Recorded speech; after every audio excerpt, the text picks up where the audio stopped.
Welcome to this week's edition of Extra Points. I'm Al Lorenzen, joined each and every week by Mark Hansen, Casey Shelton, and a special guest who we'll get to in a minute. We're here to give you a little bit different twist on the world of sports. And guys, there's plenty of sports going on right now. I know, March Madness is in full swing. You've got the sport within the sport that is the coaching carousel and coaching changes. And we like to jump in every week and just get a pulse check, if you will. Mark, what's jumped out at you this week? Yeah, the thing that really jumped out at me was Tubby getting fired at Minnesota, Tubby Smith. And, the guy has had great success, and he's had good success at Minnesota. He's had success at Minnesota as well. Well, you had, Ben Howland and Tubby, two of the marquee guys that, all they do is get their teams in the tournament. You win a conference title, I believe, in the Pac-12, and you're done. I mean, Casey, in football, clearly there isn't that kind of pressure. No, not at all. Never. I think the thing that stuck out for me this week, besides the basketball, was the wrestling. That thing was there wrestling? Huge. Was there wrestling last week? I call it wrestling. Those guys, I'm just tell you what, man, this place was on fire, this town, with all the people here, and from what I hear, it was a great deal for our city. So hopefully, obviously being basketball fans, all of us, and you two loving basketball more than football, which is a joke, hopefully we can get the first two rounds here. Well, I know that Greg Edwards, Mark Kostick, and the folks at the CVB, the Sports Commission, will keep trying. We worked really hard, obviously, to get wrestling here, and the community stepped up in a big, big way. And the reality is men's basketball, nobody wants to talk about this, but men's basketball in the world of the NCAA is kind of its own little fiefdom, and they really don't look outside of that. Now, so wait, let's get back. Is that the good old boys sitting around the table smoking cigars and having toddies just like the girls' athletic union? Is that what you're trying to tell us? We tried at one point to bid on the first four, and we were told, don't bother. So there is an element of that going on, and I don't think any of us would pretend to know really what happens behind the scenes over in Indianapolis at the NCAA offices. But speaking of behind the scenes, we've got somebody on board for today's show, Tom Witosky, freelance writer these days, an entrepreneur, former icon with the Des Moines Register, who's going to grace us with his presence and talk sports here today on Extra Points.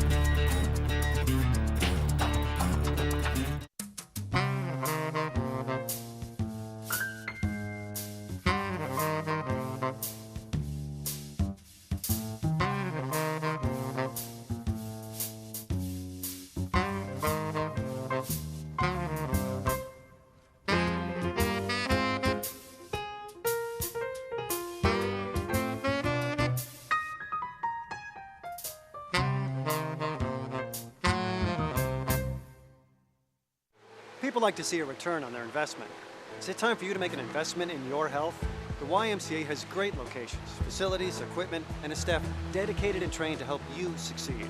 And it's affordable to all. The Y offers boot camp classes, a pool, wellness coaches, complimentary child watch, and so much more. If you and your family are serious about living an active, healthier lifestyle, why wait? Join the Y today and let tomorrow be the start of a healthier you.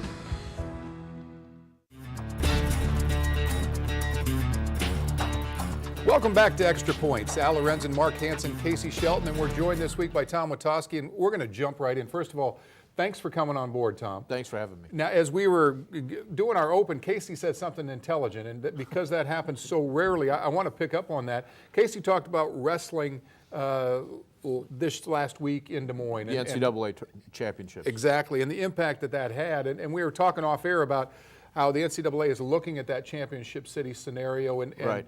Your take is that might actually bode well for Des Moines. Well, I think it does, simply because Des Moines very slowly has gotten into the NCAA rotation, shall we say, in more than one sport, right? Well, when you have cities like Milwaukee, Minneapolis, Kansas City, and all that, they don't really mess with any other sports with the exception of women's basketball and men's basketball. The fact that Drake has gotten, two NCAA championship track and field events. Now with wrestling, we've had a regional for the women's. Now suddenly, and done well with that. And done very well with all of them. Led the country in attendance for that women's regional. Exactly.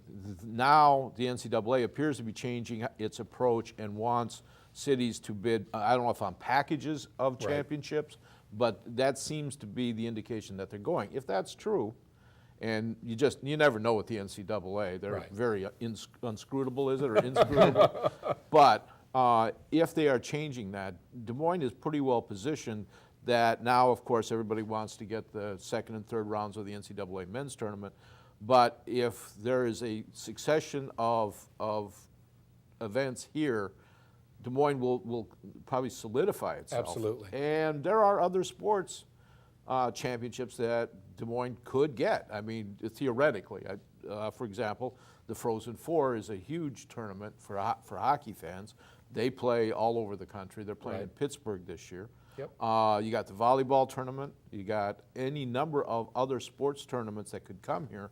And I think finally, Des Moines has gotten itself to the point where it is in the rotation, largely because of Wells Fargo, but also because of the renovations at Drake and that type of thing. Well, I remember Indianapolis was always considered the amateur sports capital Right. of the country. But I can see how, I would always say, Des Moines got a shot. I mean, they have all these facilities and all these colleges nearby, and they have a big fan base, kind of. The word I always got was we didn't have the hotel space here. Well, initially we did. I mean, the fact of the matter is that we all have to recognize that Des Moines is a much different place in 2013 than it was like when I moved here in 1977. Okay? Yep. Wow. And as a result of that... You were born here, is what you're saying. He was 3 Was that the when year he you were moved here. born? It was that- I wasn't even born yet. Let's go Okay. there. But as the city has grown and the downtown area has revived or is still on a pretty good heartbeat, the town is now able to attract a lot of conventions and things like that. Nobody will, I mean, I remember the big battle over Wells Fargo. Yep. Right? Everybody was angry about it. I They was didn't, gonna say, they didn't want to today build. everybody thinks what a great I idea. haven't heard anybody say it was a bad idea, or at least say that they were against it. Even when they built it, they were complaining that the seats were too close Too small together. and all Remember that? I mean, one of the things that you could say about the arena is that they did build it too small, that they were too afraid to go out too Right, far. right. Another 3,000 seats, and it Changes the game it dramatically. changes the game, but decisions get made, and that's what they decided to do.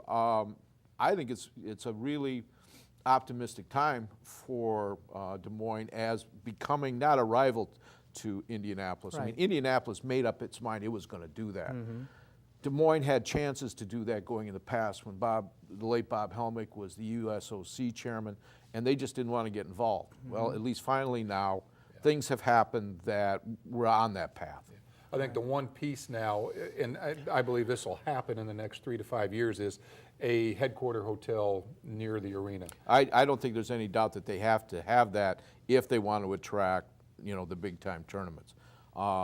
But you get into an argument, of course, with the other hotels that are in Oh, yeah. downtown, that type of thing, and so it'll be interesting to see how that works out. Yeah, I had the privilege of working with a lot of those folks, and, Right. and they're fairly outspoken, I think, is a safe way to say. Sure, If exactly. you're owning hotels. Right. Yeah. Well, we don't, and I'm sure that there are people that are opposed to bringing in more competition, particularly if it's structured in a way that they think is unfair to them. Yep. Well, we'll have to see how that works. The biggest thing that I took from the basketball tournament in the first round, Tom, is it seemed that every place you looked at had a ton of empty seats. Right. I was just shocked, even down in Kansas City. I'm sitting there thinking, you know what? Kansas City's a great place.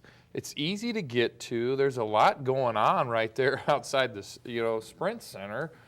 How didn't they put butts in the seats? I'm thinking if they were to come to Des Moines, I know that like you said earlier, talking about wrestling now, we support that kind of Sure. stuff. Well, I mean, the thing about it is that getting to the size of Wells Fargo again, being a little bit smaller helps in that really sense does. because the area, the town itself, would probably support the event regardless of who's playing. Exactly. I mean, now, how long that would last, I mean, over a period of time, you sort of get blasé about it, Oh, yeah, shall we yeah, say, and so you say, well, I've been to one, I don't have to go to the next one, that type of thing. But I agree with you.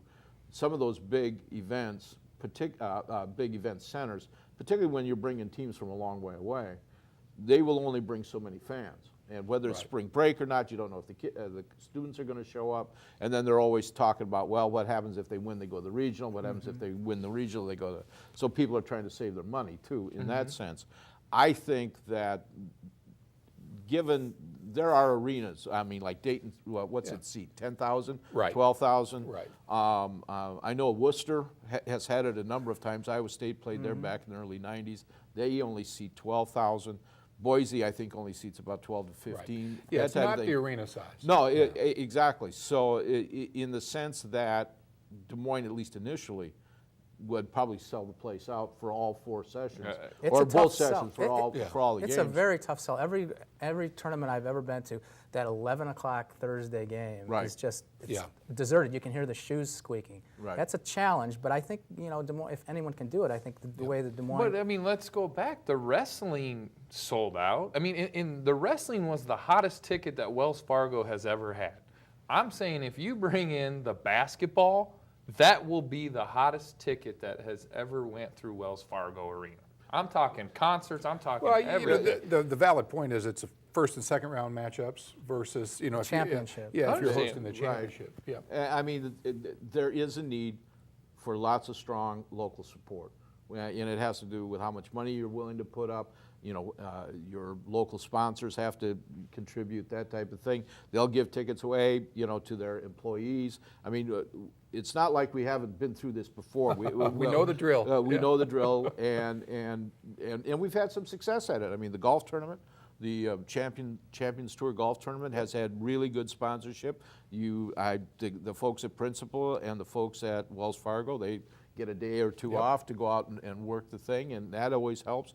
So I do think that the support is there, and of course the other thing about it is you also have to understand that event, if we would get it the first time, would be incredibly popular.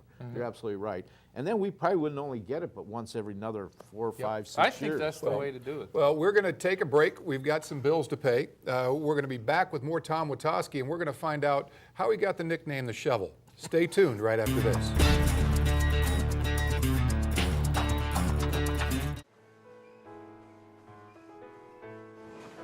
That's magic. This is not. No magic can help you get in shape, and it won't happen overnight. You need a plan, commitment, and more often than not, you will need help. That's what the Y does best. They have the finest facilities and equipment and a professional staff trained to help you succeed. If you and your family are serious about living an active, healthier lifestyle, why wait? Join the Y today and let tomorrow be the start of a healthier you. Overwhelmed? Frustrated?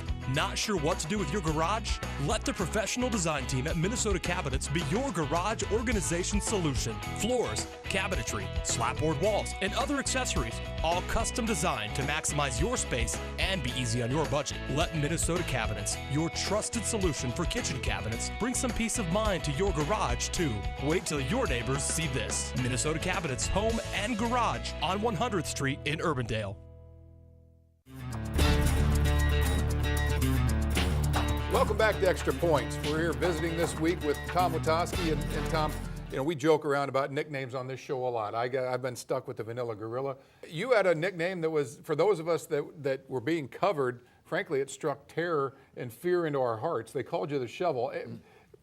Where'd it come from? How'd you get it? Well, I had been covering the Iowa legislature for a number of years, about 10 years, and had sort of paved my way through that place with a few stories.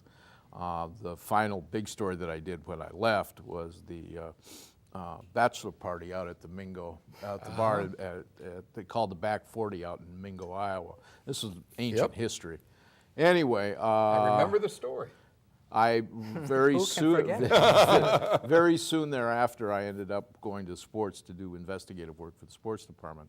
I was introducing myself around town to various people, and I had gone to a game, an Iowa Cubs game.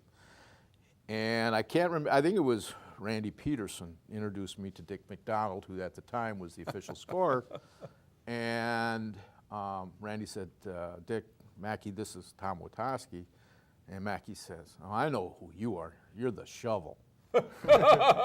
And that's basically how it happened. I love it. And Meaning shoveling, there's muck raking, shoveling up dirt, I thought it was just whatever. digging. You never and stopped I do dig. dig for the story. And it was, and I did appreciate it.